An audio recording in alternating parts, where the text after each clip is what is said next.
তেখেতৰ নিচিনা train bus ঘোঁৰা গাড়ীত উঠাৰ কাৰণে কোনো দৰকাৰ নাই।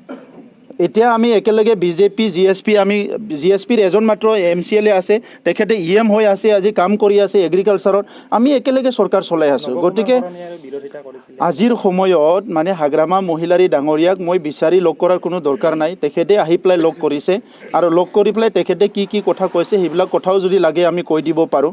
আজিৰ সময়ত প্ৰব্লেমত আছে হাগ্ৰামা মহিলাৰী, মই নহয়। কাৰণ মই পাৱাৰ থাকক নাথাকক মই তেখেতৰ নিচিনা পাৱাৰত বলীয়া হৈ পেলাই কাম কৰিবলৈ অহা নাই। মই কাম কৰিবলৈ আহিছোঁ ৰাইজক সেৱা কৰিবৰ কাৰণে। 17 বছৰ 2003 চনত শান্তি চুক্তি কৰাৰ পিছত আকৌ 2007, 8, 9, 10 কিমান মানুহ মানে মৰিব লগা হ'ল। 150 জন মানুহ কিয় মৰিব লগা হ'ল? বাক্সা জিলাত মৰিল 40 জন, মানে প্ৰায় 40 জন মানুহ 2008 চনত। কোকৰাঝাৰত 2009 চনত 52 জন মানুহ মৰিব লগা হ'ল। কোন ক'ত কেনেকৈ সেই মানুহবিলাক মৰিলে ইয়াৰ চব তথ্য আমাৰ তাত আছে।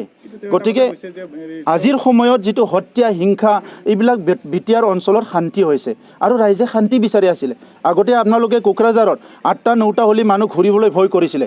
এতিয়া যাওক আপুনি 1টা 2টা বজাতো মানুহ মানে কাম কৰি আছে, ওলাই আছে, ঘূৰি আছে। এই পৰিৱেশটো আমি ঘূৰাই আনিছোঁ, এইটো হাগ্ৰামা মহিলাৰীয়ে অনা নাই। কিন্তু তেওঁ এটা কথা কৈছে যে ইতিমধ্যে মানে যিটো হেৰি হৈছে প্ৰমোদ বৰাই, তেখেতে ক'ৰ পৰা আহিছে? মই এপছুৰ পৰা আহিছে, তেখেতে ক'ৰ পৰা আহিছে? তেখেতেতো BLTৰ পৰা আহিছে। তো BLTটো কি আছিলে? তো আজি BLTৰ আমাৰ বহুত ভাল কৰ্মীসকল আছে, সমাজৰ কাম কৰি আছে। BLT সংগঠনটো মই নকওঁ এতিয়া, আজি BLT ডিছবান হৈ গ'ল। BLTৰ বহুত মানে নেতাবিলাকে কৰ্মীবিলাকে ডাউন লাইনৰ সমাজৰ কাৰণে কাম কৰি আছে। কিন্তু তেখেতে ক'ৰ পৰা আহিছে? তেওঁ বিটিআৰৰ সকলো জনগোষ্ঠীকে ভাল পায়, আপুনিহে বেয়া পায়। তেনেহ'লে কিয় এই হিংসাবিলাক হৈ গ'ল? তেখেতৰ সময়ত 2008ত কিমান সংঘৰ্ষ হৈ গ'ল, 2012ত সংঘৰ্ষ হৈ গ'ল, 2014ত সংঘৰ্ষ হৈ গ'ল। তেতিয়াতো মই চিফ নাছিলোঁ। তেতিয়া আমাৰ স্বয়ং হাগ্ৰামা মহিলাৰী ডাঙৰীয়াই আমাৰ মহামানিম তেখেতেতো চিফ আছিলে। সেই সময়ত তেখেতৰ ফুটেজবিলাক টানি পেলাই চাওক কি কৈছিলে এই সময়ত। কাক তেখেতে দোষাৰোপ কৰিছিলে? কোন মানুহ গৈছিলে? কোনটো ঘটনাত কোন মানুহ জড়িত হৈছিলে? আপোনালোকে সেই সময়ৰ পেপাৰ কাটিংবিলাক চাওক, ক্লিপবিলাক চাওক, চব দেখা পাব। আমি শান্তিৰ কাৰণে মাত মাতি আছিলোঁ আৰু হাগ্ৰামা মহিলাৰীয়ে সেই সময়ত কি কৰি আছিলে? সংগঠন ওলালে আকৌ কোনে ওলাইছে? ইয়াৰ বেকত কোনে আছে? কাৰ ঘৰত বহি কোনে কথা পাতিছে? সেইবিলাক খোলাসা কৰিব লাগে। কোনে বন্দুক দিছে? কোনে পইচা দিছে?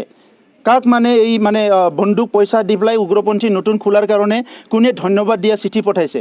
এইবিলাক কথা খোলাসা কৰিব লাগিলে কালি থাকিব নোৱাৰিব কোনোবাই। আমি সেইবিলাক যাব বিচৰা নাই, কাৰণ আমি শান্তি বিচাৰোঁ, বুজিছেনে? গতিকে ৰাইজৰ স্বাৰ্থত কাম কৰিব আহিছোঁ।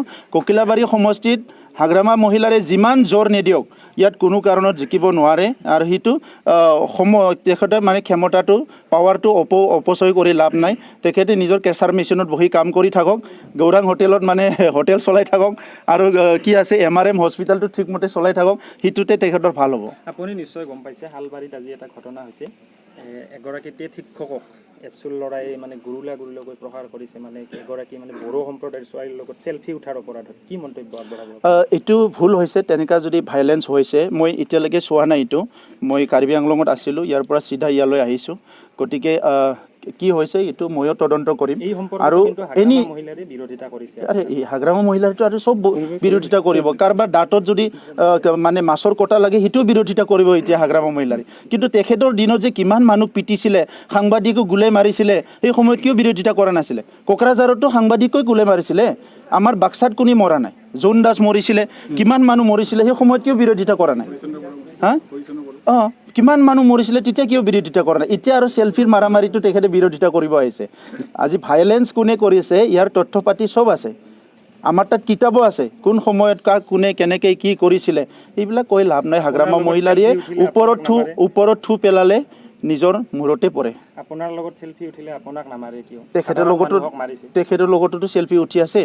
তেখেতৰ লগত চেলফি উঠা নাই নেকি? সেইবিলাক টেলফিবিলাক ইমান ডিছকাশ্যনৰ মেটাৰ নহয়। কোনোবা যদি আইনটো হাতত তুলি লৈছে, কোনোবা যদি ভুল কৰিছে, সি শাস্তি পাবই লাগিব। সি যোনেই নহওক, যোনে আইনটো হাতত তুলি লয় সি শাস্তি পাবই।